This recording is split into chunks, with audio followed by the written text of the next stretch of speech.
माझं नाव अशोक मारुती डुबे, बेर्डे फाटा, कोपरगाव तालुका। मी मागच्या वर्षी मी वांग्याला आपलं तंत्रज्ञान वापरलं होतं। अर्धवट अवस्थेमध्ये वांगे लावले होते, त्याच्यानंतर निम्म्यावर म्हणजे सुरू झाले होते, फुलकळी लागली आणि तेव्हा कळालं होतं। त्याच्या आधी 2-3 केमिकलचे स्प्रे घेतलेले होते। माहिती मिळाल्यानंतर जेव्हा गेलो त्यावेळेस मला कृषी अमृत मिळालं त्या दुकानात आणि SSM मधले एच मिळालं नाही, ते 3 गोण्या मिळाल्या। तोपर्यंत काहीच माहिती नव्हती।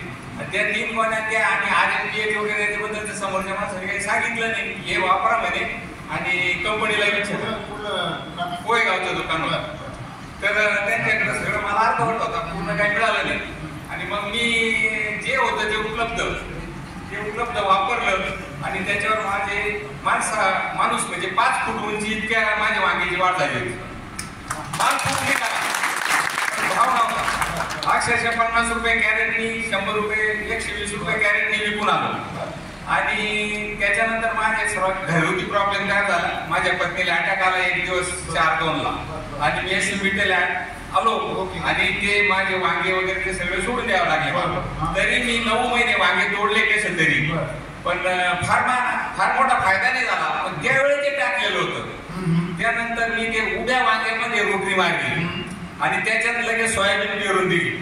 सोयाबीन माझी मी फक्त 2 लिटर सॉइल चार्जर ठिबक मधून सोडलं, ठिबक केलं होतं, माझ्याकडे पाणी कमी आणि एक कोणतं एनर्जी बुस्टर वापरलं 1 लिटर, ते 2 वेळा सोडलं।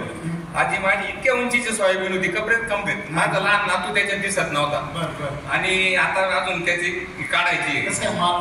माल चांगला आहे, काहीच केलं नाही नाही काही नाही, एकदम जोरात निघाल मागच्या।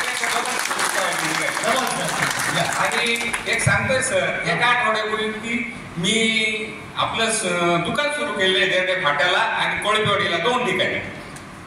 1 आठवडा झाला आपला माल न्याला आणि दुकान विक्री सुरू केली। राणे साहेब आले, म्हणजे सुरुवात केली आपल्या शॉपची।